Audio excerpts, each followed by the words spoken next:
Assalamualaikum warahmatullahi wabarakatuh.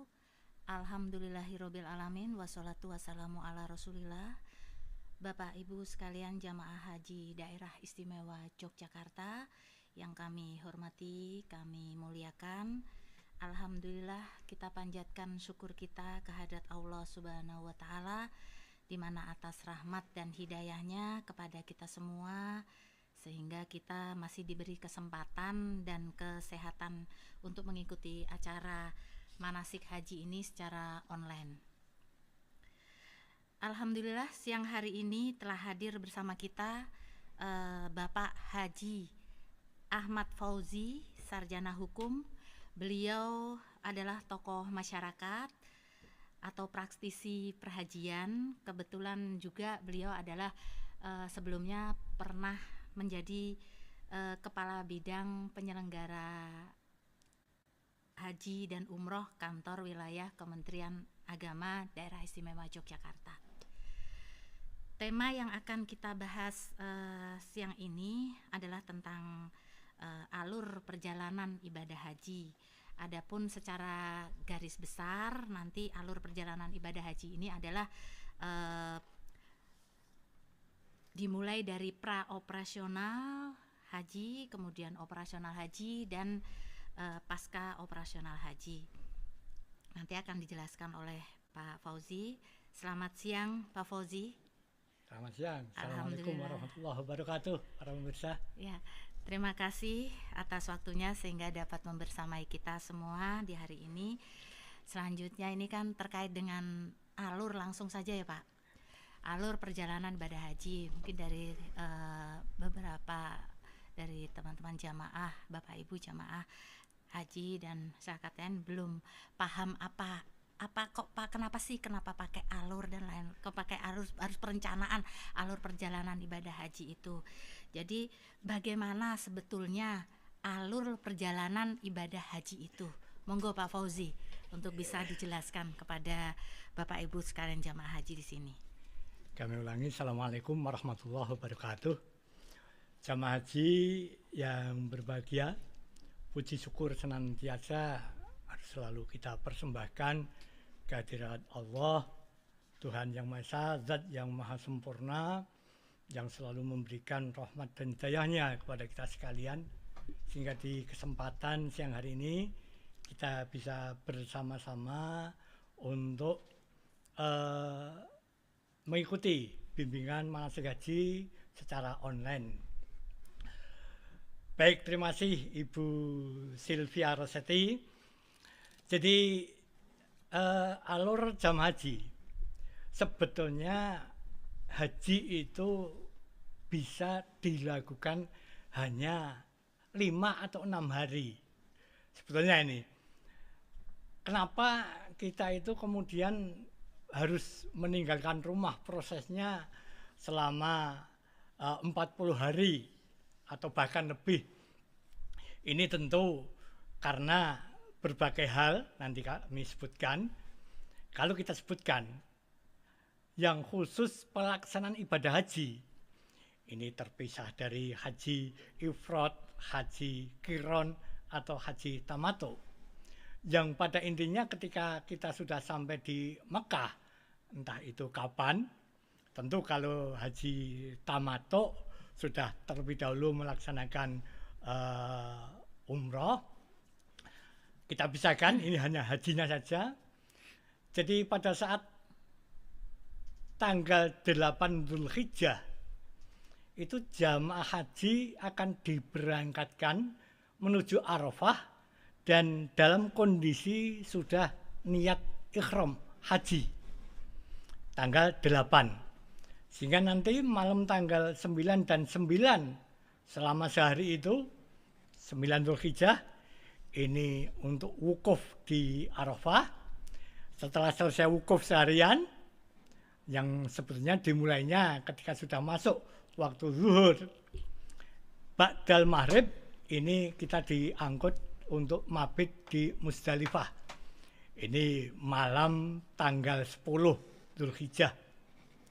Setelah melewati tengah malam, mulai dini hari, sesuai dengan jadwal yang ditentukan, Jadi tanggal 10 pagi ini kita kemudian mengalir lagi, istilahnya didorong atau diangkut menuju Mina untuk melaksanakan mabit di Mina. Yang pertama itu untuk melempar jumroh, kemudian bermalam atau mabit, malam tanggal 11, 12, bahkan sampai 13 kalau nafar Sani. Setelah mabit di Mina kemudian kembali ke Mekah. Ini proses singkat alur perjalanan haji yang hanya melulu hajinya saja. Jadi kalau itu terkait dengan kenapa proses kok kita 40 hari, tentu berikutnya akan kita sampaikan. Oke. Jadi begini, supaya kita memahami kenapa haji itu sebetulnya bisa dilaksanakan hanya 5 atau 6 hari, tapi kita harus 40 hari. 40 hari. Yang pertama karena itu ada ketentuan dari GACA. Ini otoritas penerbangan internasional Arab Saudi. Jadi kalau di Indonesia, walaupun belum punya ini Indonesia, mirip lah, saya katakan mirip dengan Angkasa Pura yang mengatur perjalanan di bandara baik di Arab Saudi, baik itu di Madinah, di Jeddah. Ini ditentukan bahwa salah satu di antaranya negara yang mengirimkan jamaah haji lebih dari 30.000 itu proses penerbangannya operasional, keberangkatannya itu adalah 30 hari. Jadi sejak kloter pertama sampai dengan terakhir, bagi negara yang jamaahnya itu lebih dari 30.000, ini selama 30 hari waktunya. Inilah yang akhirnya mengakibatkan, yang kedua akibatnya, kita mengatur proses kloter itu yang se-Indonesia jamaah hajinya 221 dan bakal ditambah 10.000 lagi. Ini tentu mengaturnya dalam jangka waktu selama 30 hari itu.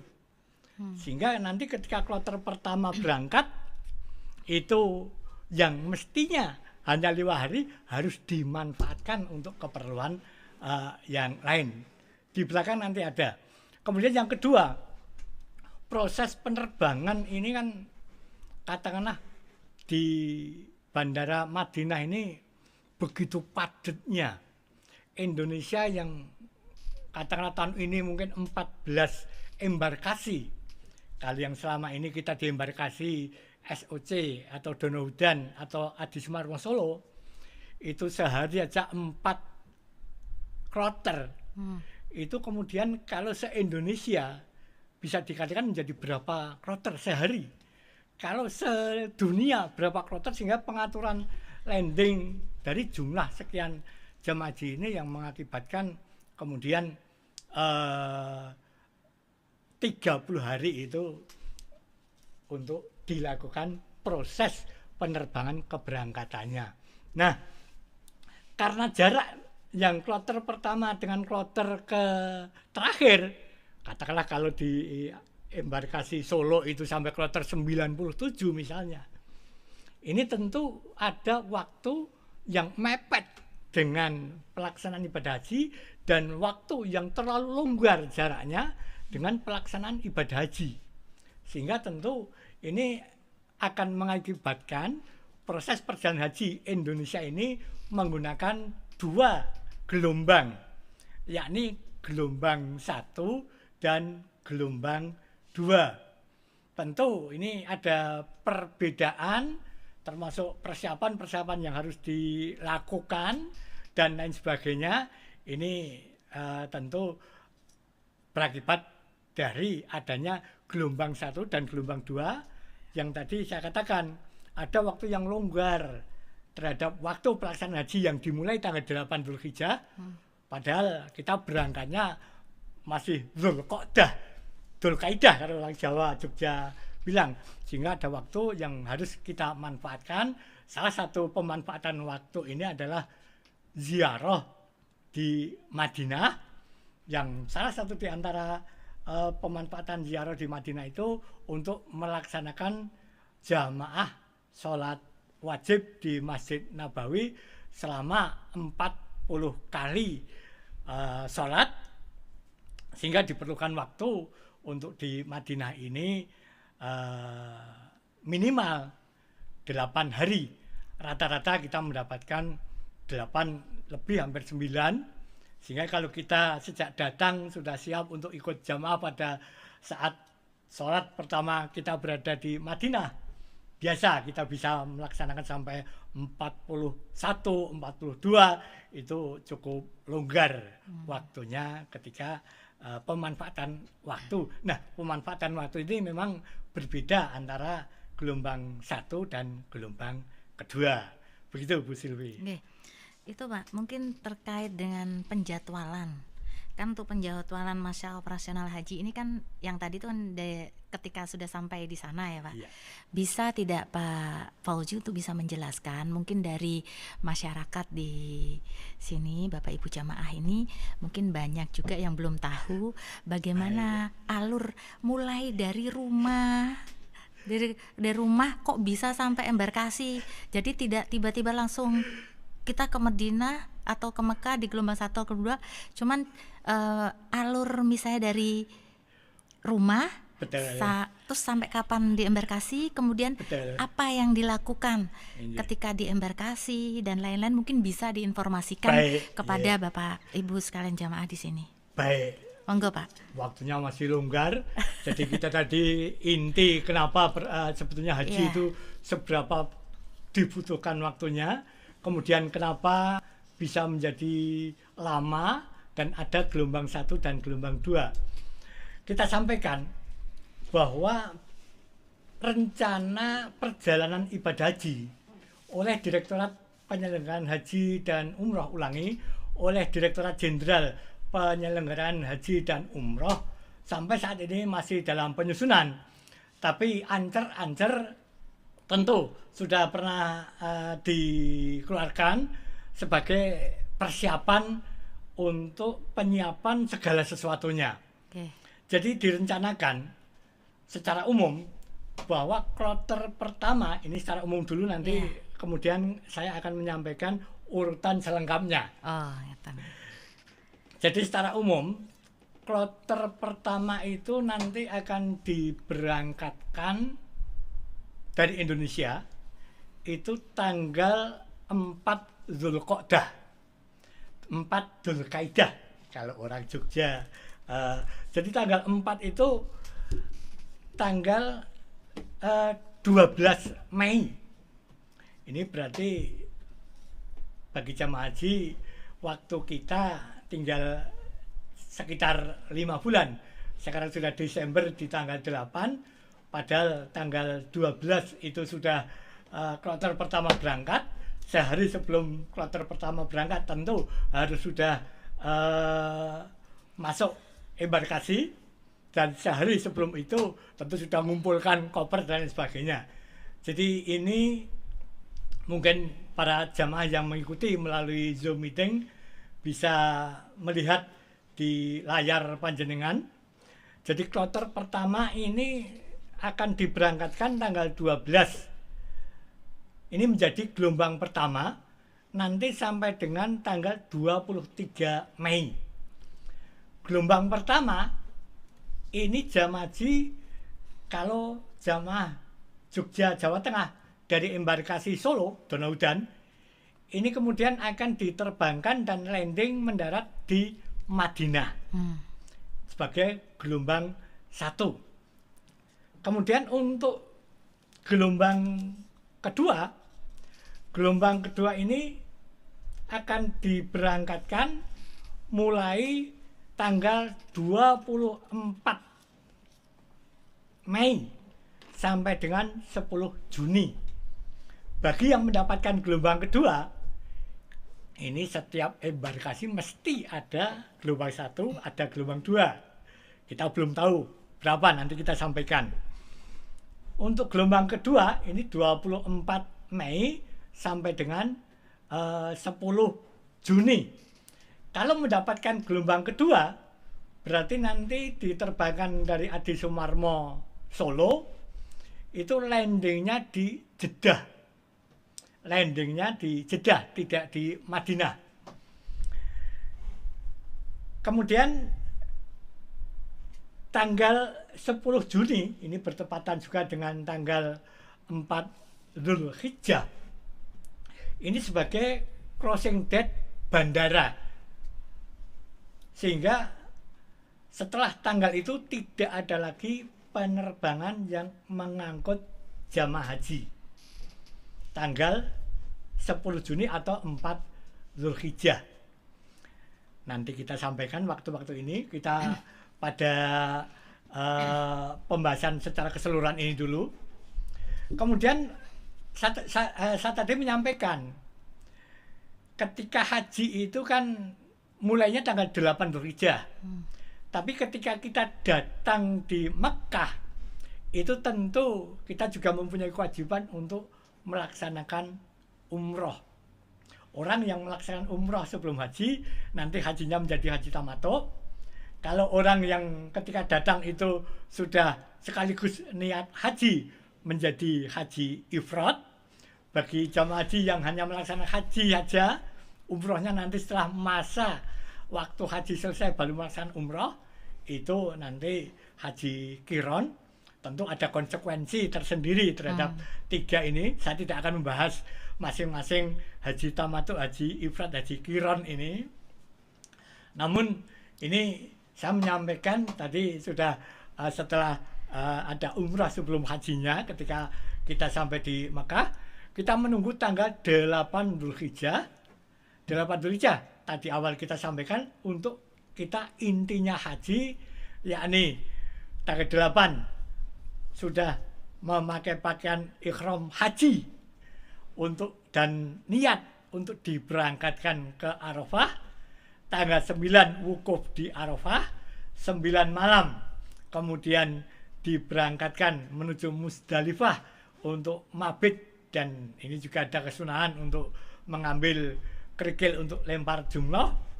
Kemudian 10 Dzulhijjah dini hari atau pagi diberangkatkan ke Mina untuk melempar jumroh dan mabit di Mina. Kemudian setelah mabit menginap malam tanggal 11, malam tanggal 12, dan tanggal 12-nya yang nafar awal kembali ke Mekah. Kemudian tawaf ifadah bagi yang nafar tsani tanggal 13 baru kembali ke Mekah untuk tawaf ifadah. Dilanjutkan sa'i, berarti sudah tahallul. Yang tahallul tsani ketika tahallul awal tadi sudah lempar jumrah dan gunting rambut. Saya teruskan sampai kepulangannya, nanti kita rinci. Kemudian kloter pertama yang tadinya itu berangkat itu di Madinah, ini untuk kloter pertama ketika pada waktunya sudah ditentukan, yakni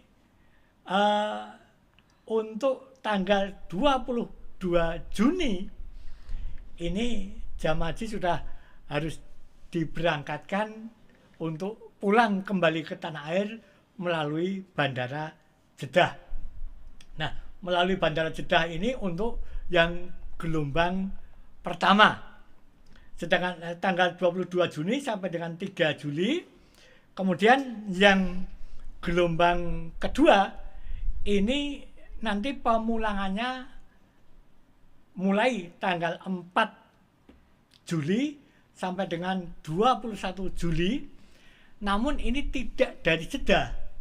Ketika selesai haji tadi, pada waktu yang ditentukan, karena dia datangnya pertama itu di Jeddah kemudian langsung ke Mekah, berarti dia belum ke Madinah, maka jamaah haji yang gelombang kedua ini setelah selesai haji, pada waktu yang telah ditentukan, dijadwalkan, dia akan diberangkatkan ke Madinah terlebih dahulu untuk melakukan ziarah dan memanfaatkan waktu selama 8 hari lebih sedikit itu untuk melaksanakan jamaah sholat wajib 40 kali di Masjid Nabawi.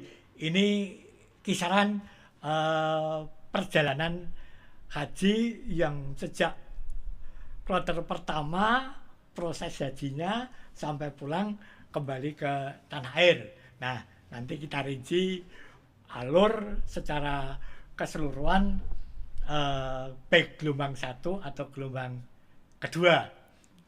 Makaten. Jadi perbedaan gelombang 1 dan gelombang 2 itu apa itu Pak? Pengaruhnya terhadap proses haji itu sendiri. Betul, apakah baik. ada itu? Baik. Oke.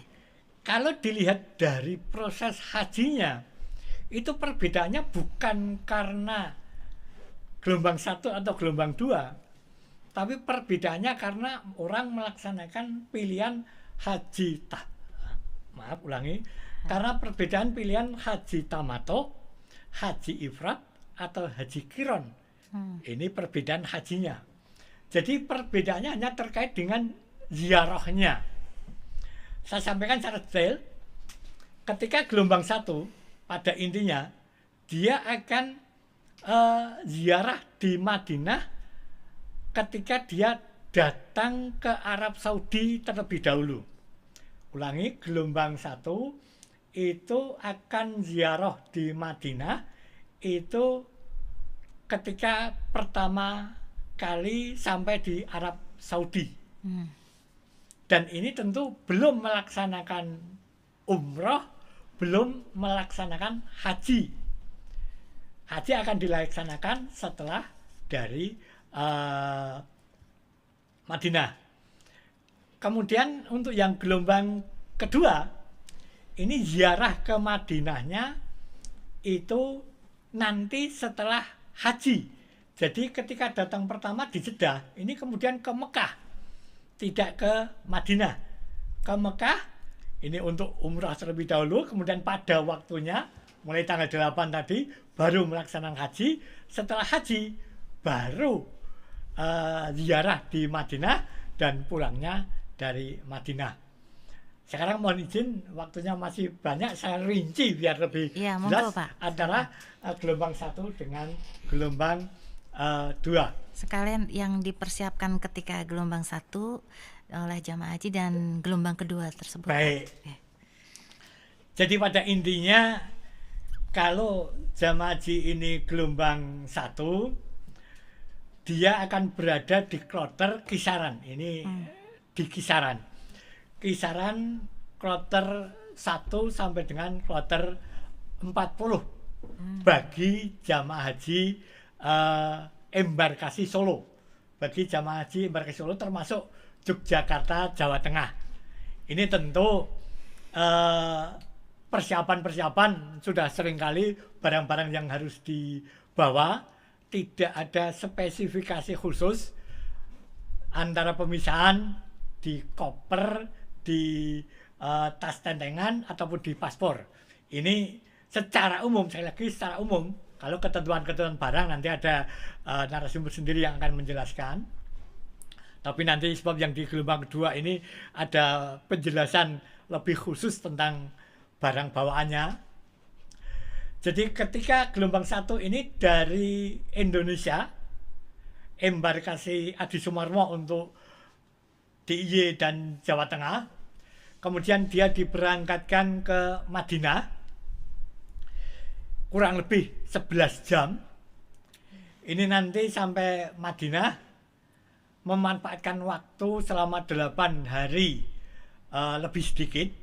Rata-rata orang bisa melaksanakan, kalau memanfaatkan waktu sejak sholat pertama dia datang itu sudah mengikuti jamaah, ini rata-rata bisa mengerjakan 40 cukup, intinya 40 cukup.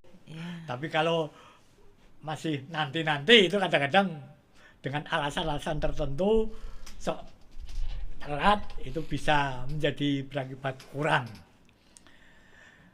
Di Madinah ketika memanfaatkan waktu, kecuali nanti ikut jamaah 40 kali, itu juga nanti ada kegiatan ziarah di sekitar Masjid Nabawi, ada ziarah ke makam Nabi, ziarah ke makam-makam sahabat Nabi dan lain sebagainya, di Baqi juga.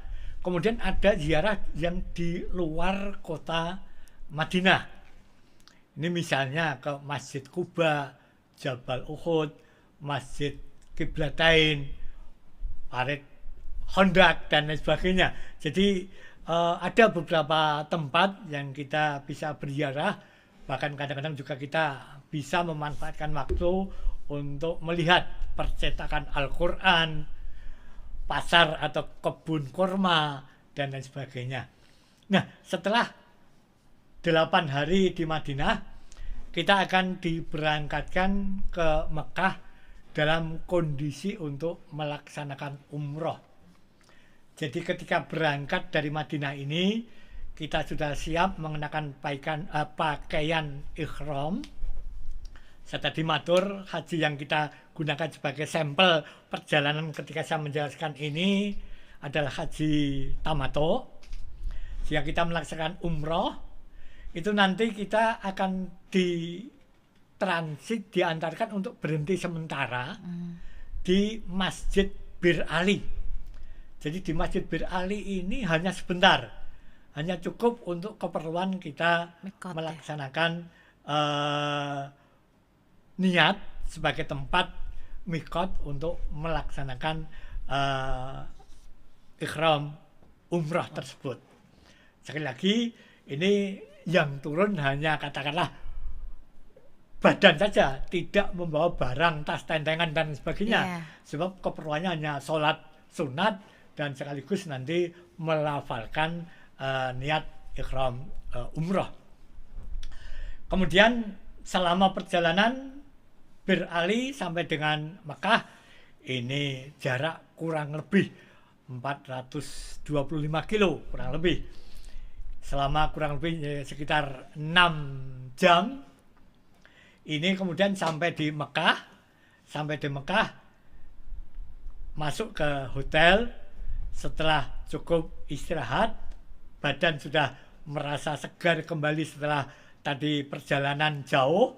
Ini kemudian ke Masjidil Haram untuk melaksanakan tawaf, dilanjutkan sa'i dan cukur rambut, sehingga lengkaplah kita melaksanakan umroh wajib dalam pelaksanaan ibadah haji tersebut bagi jamaah haji gelombang 1. Setelah itu selesai, mungkin waktunya masih panjang. Waktunya masih panjang itu jelas kalau gelombang 1 masih lebih dari 2 pekan. Lebih dari setengah bulan. Karena nanti proses hajinya itu mulai tanggal 8 Dzulhijjah tadi. Nah, ketika itu waktu menunggu sampai dengan 8 Dzulhijjah, tentu ini kita manfaatkan setiap hari. Bila badannya memungkinkan segar, kita bisa saja kalau dekat, tidak kesulitan, sehat dan sebagainya, untuk ikut jamaah di Masjidil Haram. Namun tentu ini sangat tergantung dengan kondisi masing-masing pribadi terkait dengan kesehatannya, juga terkait dengan lokasi dan lain sebagainya.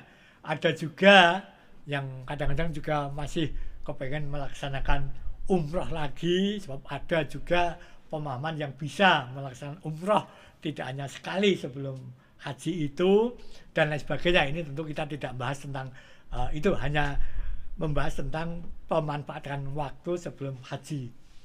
Kemudian ketika sudah sampai dengan tanggal 8 Dzulhijjah, baru mulai ulangi sebelumnya. Ketika kita sudah selesai umroh tadi, kita kan sudah mengenakan pakaian biasa lagi, tidak mengenakan pakaian ikhram lagi sampai dengan nanti tanggal 8 itu. Nah, ketika tanggal 8 itu kita siap untuk haji, mengenakan pakaian ikhram dan tentu tuntunan manasik kaitannya dengan kewajiban terkait dengan sunnah, terkait dengan rukun. Kami tidak menjelaskan, yang kami jelaskan hanya alurnya saja. Ini nanti tanggal 8 kita berangkat sampai dengan Arafah, Musdalifah, Mina, kembali ke Mekah tanggal 13 sudah selesai tawaf ifadah. Tawaf ifadah itu tawafnya haji, kemudian juga sa'inya haji. Kalau yang tadi kan tawaf dan sa'inya umroh, ini yang haji itu sudah selesai, sehingga tinggal menunggu waktu lagi ketika kita akan diberangkatkan untuk menuju Jeddah bagi gelombang 1 ini, menuju Jeddah untuk dipulangkan kembali ke tanah air. Kita beralih ke gelombang kedua, biar sekaligus. Gelombang kedua, bagi jamaah haji yang nanti mendapatkan kloter gelombang kedua, sekali lagi kita belum tahu, namun biasanya biasanya saya menjadi petugas embarkasi PPIH di embarkasi juga, kemudian jadi petugas tadi Satgas pernah, PPIH pernah, PPIH Arab Saudi pernah, menjadi PPIH provinsi, kalau dulu namanya Kopih pernah, P3H pernah dan lain sebagainya. Kepala bidang pernah. Itu yang operasional aja. Jogja itu selama ini sering kali mendapatkan kloter di pertengahan. Artinya dari jamaah haji Yogyakarta yang sejumlah kurang lebih 3.300 itu nanti sebagian ada yang gelombang 1, sebagian ada yang gelombang kedua. Jadi di pertengahan kloter. Kalau kloter 1 sampai dengan kloter 97 jadi kisaran 45, 49 lah terakhir nanti sekitar itu. Ya, ini kita belum tahu, kita aturkan alurnya dan nanti perbedaannya. Yang jelas ketika jamaah haji ini mengikuti kloter gelombang kedua, ini sekali lagi ziarah di Madinahnya itu setelah haji. Sehingga ketika kita diberangkatkan dari rumah, kemudian sehari di embarkasi dan diberangkatkan ke Arab Saudi, ini kita landingnya nanti di Jeddah, tidak di Madinah. Ketika di Jeddah, tentu kita berarti akan langsung ke Mekah. Berarti sekali lagi tadi kami sampaikan kita haji tamato, sehingga kita melaksanakan umrah terlebih dahulu. Ini untuk himbauan seluruh jamaah haji yang kloter gelombang kedua. Ini oleh Direktur Jenderal Penyelenggaraan Haji dan Umroh disarankan untuk menyiapkan atau mengenakan pakaian ihram itu sudah sejak di embarkasi. Sehingga perbedaannya kalau dulu ketika gelombang 1 itu pakaian ihram bisa ditaruh di koper sehingga dikirim ke embarkasi itu 2 hari sebelumnya itu masuk di koper, itu tidak apa-apa. Tapi bagi jamaah haji gelombang kedua, pakaian ihram ditaruh di tas tentengan, tidak ditaruh di koper, sehingga pada saat berangkat dari rumah itu ada di tas tentengan yang selalu kita bawa kemana-mana. Kemudian ketika di embarkasi siap berangkat, kita sudah mengenakan pakaian ihram. Nah, pemahaman yang nanti niatnya itu ketika di pesawat di atas Kornur Manazil, atau ada yang berpendapat di Bandara Jeddah juga bisa atau boleh, itu sumonggo. Tapi untuk memperlancar, karena kita sudah sering kali mendapatkan gate yang fast track. Pemeriksaan paspor itu secara cepat ketika sejak di embarkasi sampai dengan di debarkasi Jeddah. Sehingga ketika nanti fast track tidak ada kesempatan lagi untuk mandi atau ganti pakaian. Kalau dulu itu sering ganti pakaian di Jeddah, tapi saat ini sudah tidak memungkinkan lagi. Sehingga tentu ini sudah mengenakan pakaian ihram bagi gelombang kedua ini sejak di embarkasi, sehingga tentu nanti tidak menyulitkan ketika sudah landing, sudah fast track pemeriksaan paspornya, sudah harus masuk ke base untuk diberangkatkan ke Mekah. Ini kondisi kita sudah siap. Kemudian dari Jeddah ini jamaah diberangkatkan ke Mekah, jarak kurang lebih hanya sekitar 120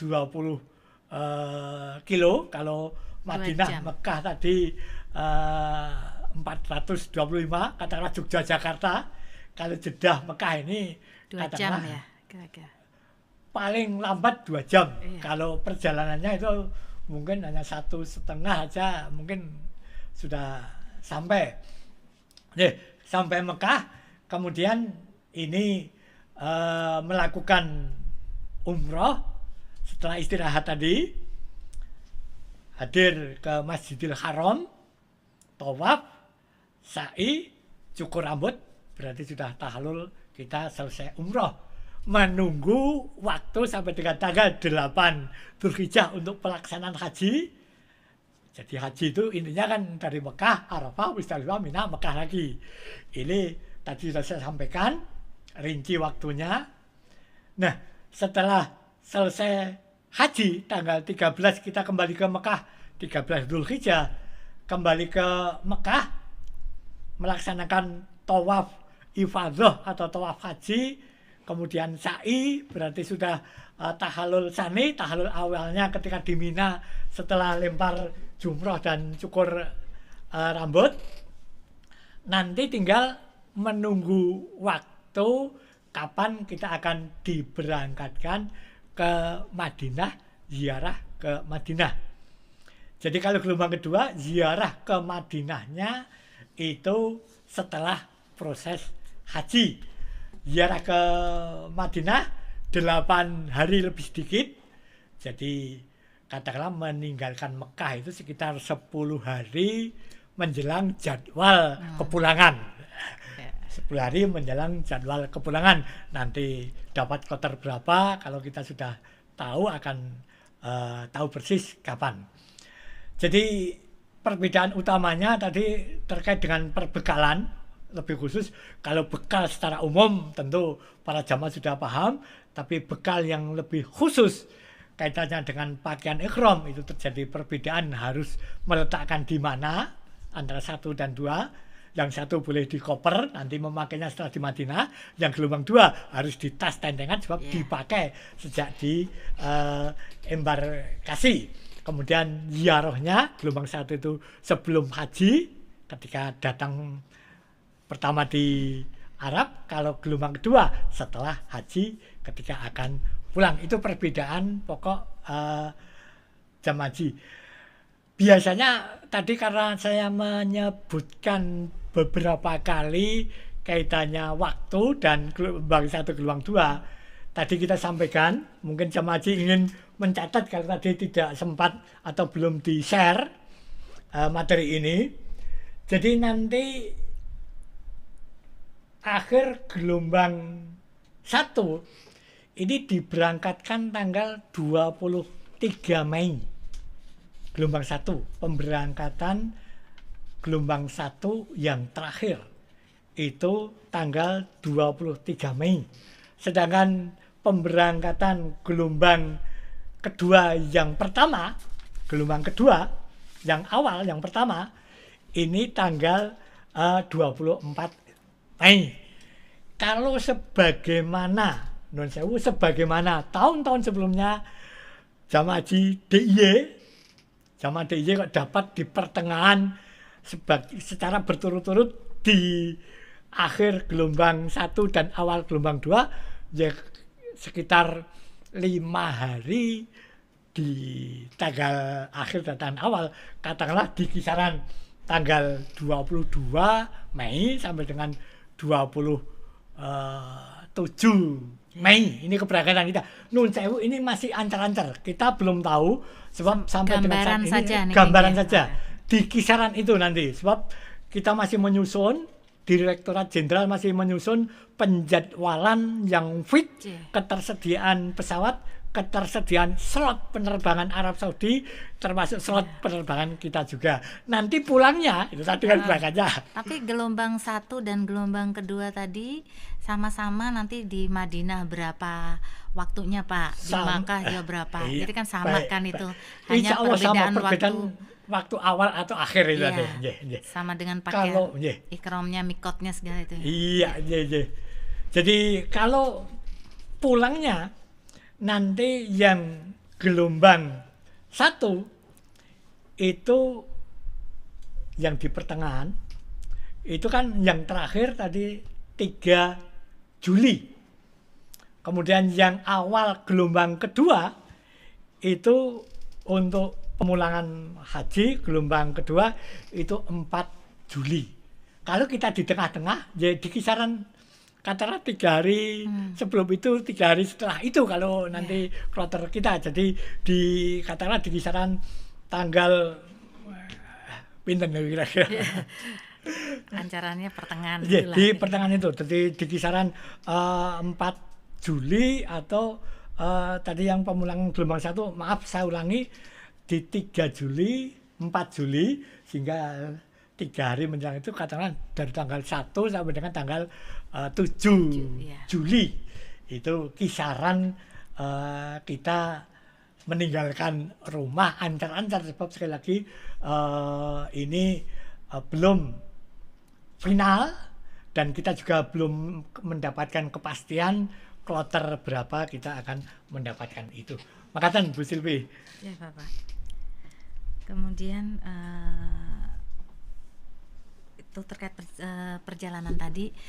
Kalau yang saya maksud tadi itu kan yang di Arab Saudi. Ya. Mungkin Bapak Ibu sekalian jamaah ini dari rumah itu biasanya ada bagaimana sampai di embarkasi.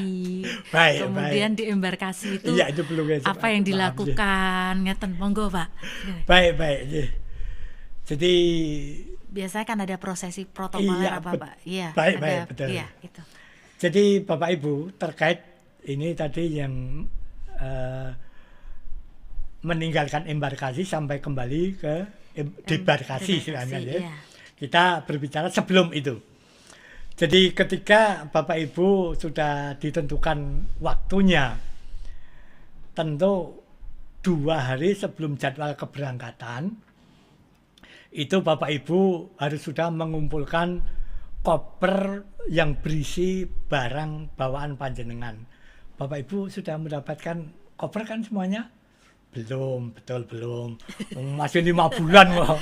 Masih 5 bulan. Itu nanti kira-kira sudah Ramadan atau Dzulhijjah itu baru Syawal baru panjenengan mendapatkan Ramadan atau Syawal. Belum kok sekarang sudah mendapatkan baru Rabiul Awal, Rabiul Akhir. Itu kemudian ada berbagai macam kegiatan, baik kegiatan yang dilakukan secara personifikasi, person jamaah, tentu kaitannya dengan pamitan dan lain sebagainya, ataupun yang dilaksanakan oleh institusi.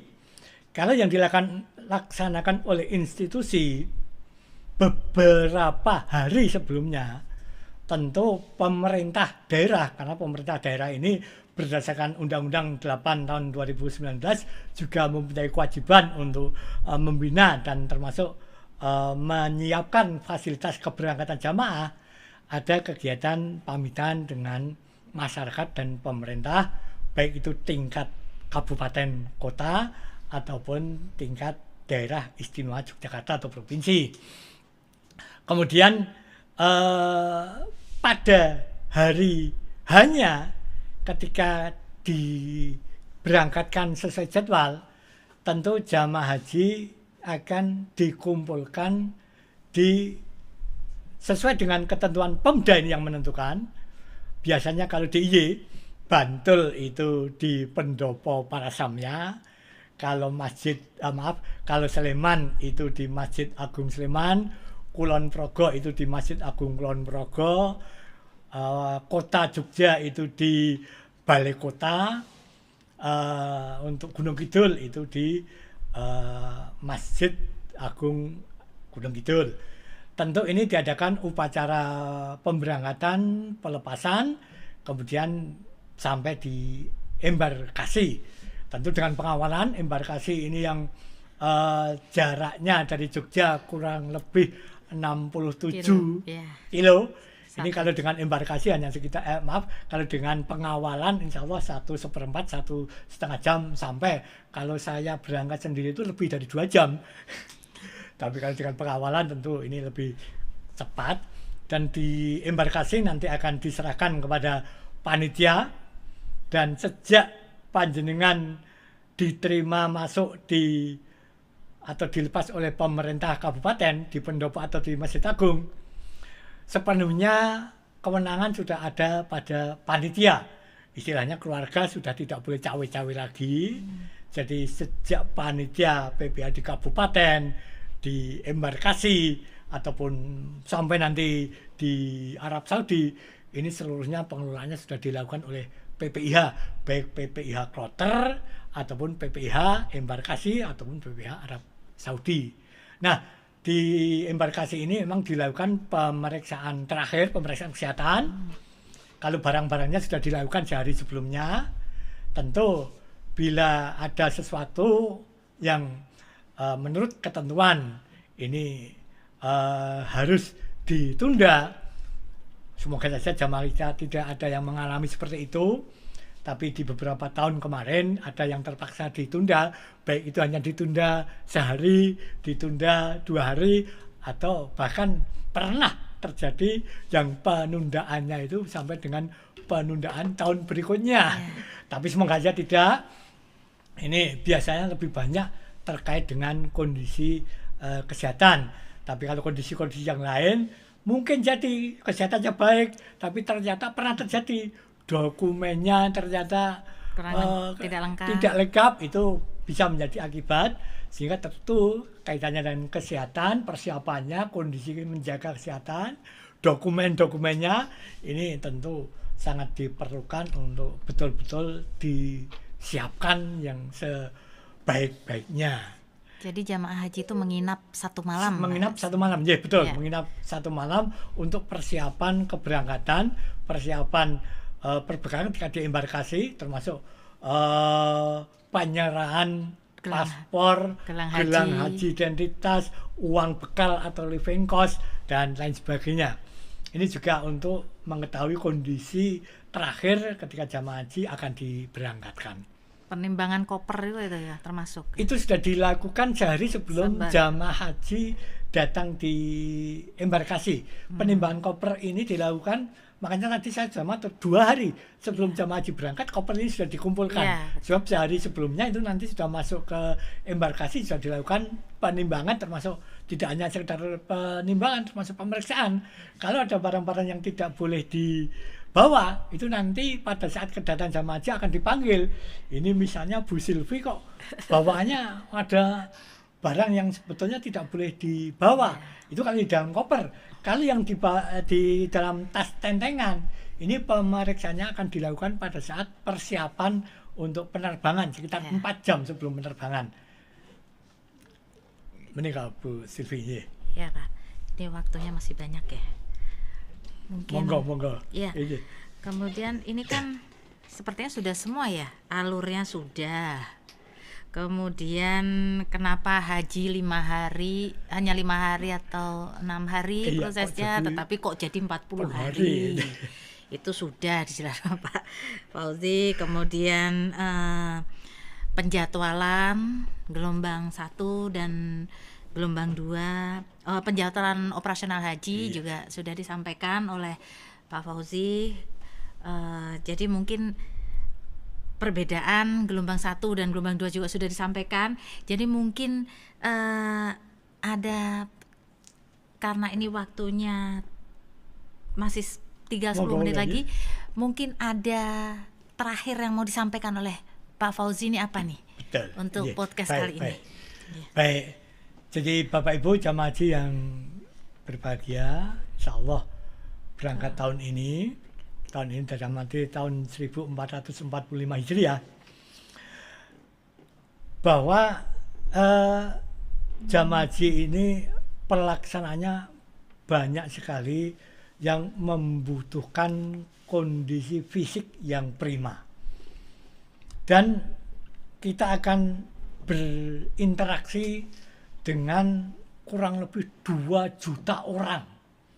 Sehingga tentu kemandirian jamaah haji ini untuk memahami manasik sangat diperlukan dan menjaga kondisi fisik, kondisi kesehatan, karena banyak yang terkait dengan proses fisik. Tentu ketika itu kita harapkan jamaah haji, harapan kami untuk betul-betul belajar atau memahami manasik haji ini secara sungguh-sungguh, bisa istilah yang saya pakai, konjem di dalam hati, betul-betul masuk di dalam pikiran. Karena nun sewu, dalam waktu yang relatif lama di sana, tapi pelaksanaan hajinya waktunya sangat terbatas, hanya bisa dilaksanakan saat itu. Kita tidak akan bisa mengulang di kesempatan yang lain karena mekanisme pendaftaran haji yang sekarang. Tentu ini harapan kami ketika jamaah haji ini melaksanakannya betul-betul bisa melaksanakan secara sempurna, memenuhi rukun, wajib, dan insya Allah syukur beserta sunnah-sunnahnya, sehingga apa yang kita lakukan ini betul-betul menjadi haji yang mabrur, mendapatkan pahala dari Allah yang balasannya tidak ada lain kecuali surga dari Allah. Mungkin pertanyaan dari mungkin ada pertanyaan dari jamaah haji kita, bahwa ini ada salah satu yang bertanya itu atas namanya Mbak Bu Anis Yuniana yang bertanya apabila ingin umroh setelah itu, itu haji merupakan haji apa, dan sebaiknya gelombang berapa, kloter berapa, perbedaan kloter dan gelombang itu apa? Oh, perbedaan kloter dan gelombang. Oh, baik. Ya. Oke. Ya, monggo kasih, Pak. Jadi sekali lagi terkait dengan umroh nanti penjelasan haji. Ya. Haji itu dibedakan menjadi 3. Haji ifrad, haji qiron, dan haji tamattu. Pada umumnya 99% jamaah haji Indonesia, DIY lebih khusus, itu 99 melaksanakan haji tamattu. Tapi tidak menutup kemungkinan bahwa seseorang akan melaksanakan haji ifrad. Saya beberapa kali dalam satu kloter bersama jamaah itu 97 atau tahun 1417 Hijriah. Itu 3 orang jamaah dari 405. Dulu pesawatnya agak besar, 405. Itu 3 orang itu berarti juga tidak sampai 99%, tidak ada 1%, sebagai 1% 4. 3 orang itu haji ifrad. Nah, perbedaannya bahwa haji tamattu itu dia akan umroh terlebih dahulu karena datang ke Mekah, melaksanakan umroh dulu pada waktu musim haji, dan kemudian baru melaksanakan haji. Itu namanya haji tamattu, dan ini haji tamattu ini yang sebagian besar dilaksanakan oleh jamaah haji Indonesia, khususnya jamaah haji Yogyakarta. Tidak terkait dengan gelombang 1 atau gelombang 2. Yang pertanyaan gelombang 1, gelombang 2 nanti. Gelombang 1, gelombang 2 ini hanya nanti pertengahan. Orang gelombang 1 mau haji ifrad juga bisa, mau haji tamattu juga bisa. Gelombang kedua mau haji ifrad juga bisa, haji tamattu juga bisa. Jadi itu menjadi pilihan yang tidak tergantung. Cuma konsekuensinya ketika orang melaksanakan haji ifrad, ya memakai pakaian ihram ke tanggal 4 Dzulqa'dah sampai dengan tanggal 10 Dzulhijjah, itu berarti lebih 1 bulan kalau kloter pertama, gelombang pertama. Nah, tentu akhirnya umrah dulu mengenakan pakaian ihram, selesai sudah lepas pakaian biasa, waktu menunggu haji itu tinggal mengenakan pakaian biasa saja. Kalau ifrad harus mengenakan pakaian ihram terus sampai dengan selesainya lempar jumroh dan cukur rambut tahallul awal pada 10 Dzulhijjah. Ini kaitannya dengan kalau seseorang sudah selesai melaksanakan haji, ya itu sudah selesai. Kalau akan umrah lagi, ya ini umrah yang sudah selesai haji ini tidak ada kaitannya dengan sebutan haji tadi. Sebab haji tadi hanya ifrad, itu haji dan umrahnya jadi satu. Kalau tamattu itu umrah dulu baru melaksanakan haji. Kalau qiran itu hanya melaksanakan haji saja. Ya itu yang sehingga kalau akan melaksanakan umrah setelah haji itu sekali lagi tidak ada pengaruh dengan nama-nama haji tadi bisa dilakukan lagi. Kemudian sebaiknya gelombang berapa? Saya pernah mengalami gelombang 1 ataupun 2. Gelombang 2 menjadi jamaah atau petugas. Nah itu tadi ada gelombang kedua itu nanti ketika pakai ihram di embarkasi, disarankan untuk di embarkasi sudah memakai ihram.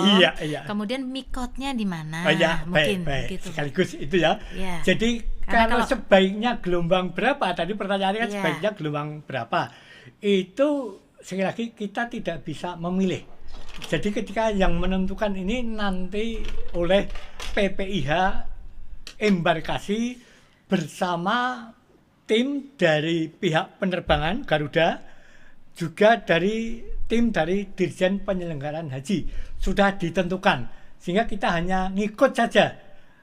Untuk DIY misalnya, misalnya DIY ditentukan di tengah-tengah akhir gelombang 1 dan akhir gelombang kedua, itu juga jamaah tidak bisa milih. Ini nanti yang menentukan PPIH DIY beserta dengan PPIH kabupaten kota yang sudah membagi, sehingga kita hanya ngikut saja. Ini jadi sekali lagi sebaiknya gelombang berapa itu kita hanya mengikuti, tidak bisa milih. Kalau dikatakan enak mana, itu saya kira sama saja. Kalau saya itu senang juga gelombang 1, itu ketika gelombang 1 itu ziarah terlebih dahulu, tidak tergesa-gesa untuk haji. Tapi senang juga ketika gelombang 2, karena tujuan kita itu haji, sudah melaksanakan haji terlebih dahulu, sehingga yang lainnya kan katakanlah yang sunat. Kayak ziarah ke Madinah itu sunat, sehingga kalau wajibnya sudah terlaksanakan, katakanlah tinggal lebih bebas saja. Jadi gelombang 1 atau gelombang 2 itu enak mana, sebenarnya semuanya saya merasakan enak semua gitu. Jadi tidak ada, tadi saya katakan perbedaan kloter atau gelombang itu apa. Jadi dalam satu masa penerbangan di embarkasi jamaah haji, katakanlah jamaah haji DIY dan Jawa Tengah itu menggunakan embarkasi Solo. Ketika menggunakan embarkasi Solo, itu seluruh jamaah DIY dan Jawa Tengah yang dibagi jumlahnya sekitar 35.000 kurang lebih 35.000, itu akan dibagi berapa kali penerbangan.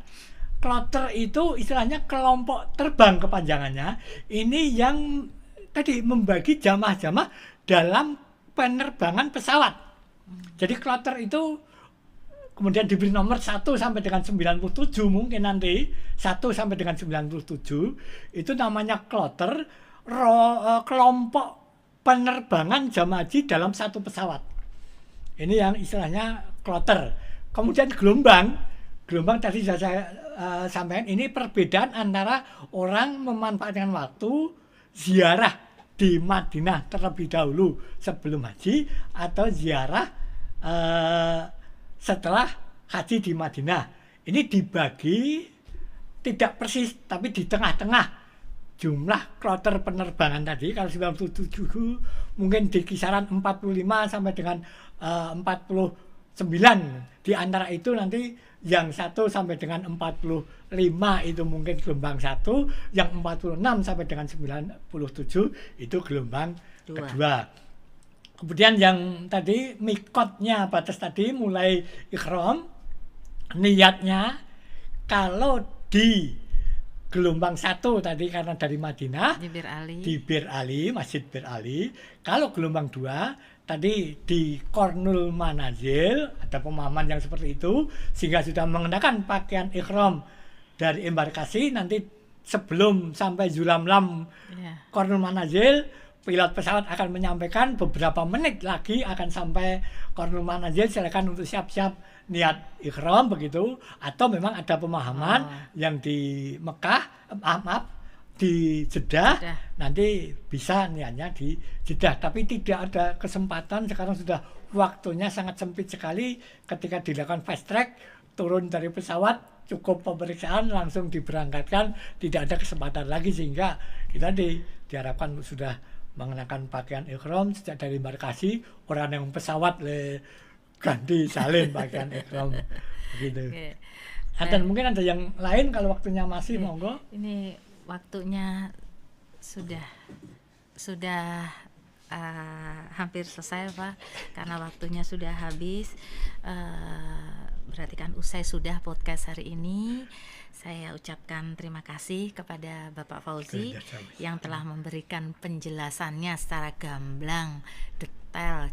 Mudah-mudahan bisa diterima oleh Bapak Ibu jamaah di sini, yang tentang alur perjalanan ibadah haji yang sangat bermanfaat bagi jamaah haji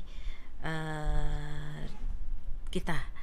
Kemudian terima kasih Pak Fauzi, insya Allah amal ibadah mendapat balasannya dari Allah Subhanahu wa taala. Bapak Ibu sekalian yang kami hormati, kami muliakan, demikianlah manasi online siang hari ini. Semoga bermanfaat dan Bapak Ibu senantiasa diberikan kesehatan sehingga dapat melaksanakan ibadah haji tahun ini.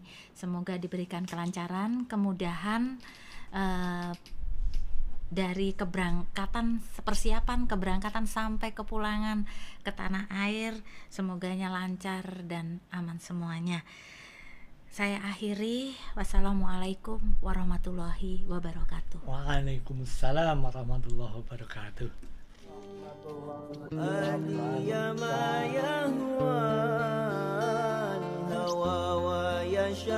Bapak Ibu sekalian, mohon beberapa pengumuman ya, mungkin di tanggal-tanggal ini Bapak Ibu sekalian sudah mulai cicilan pelunasan dimulai tanggal 5. Jadi Bapak Ibu sekalian bisa mencicil pelunasan di bank masing-masing mulai tanggal 5 kemarin, bisa dicicil di bank penerima setoran Bapak Ibu sekalian pas membayar. Yang selanjutnya proses pemeriksaan kesehatan juga dimulai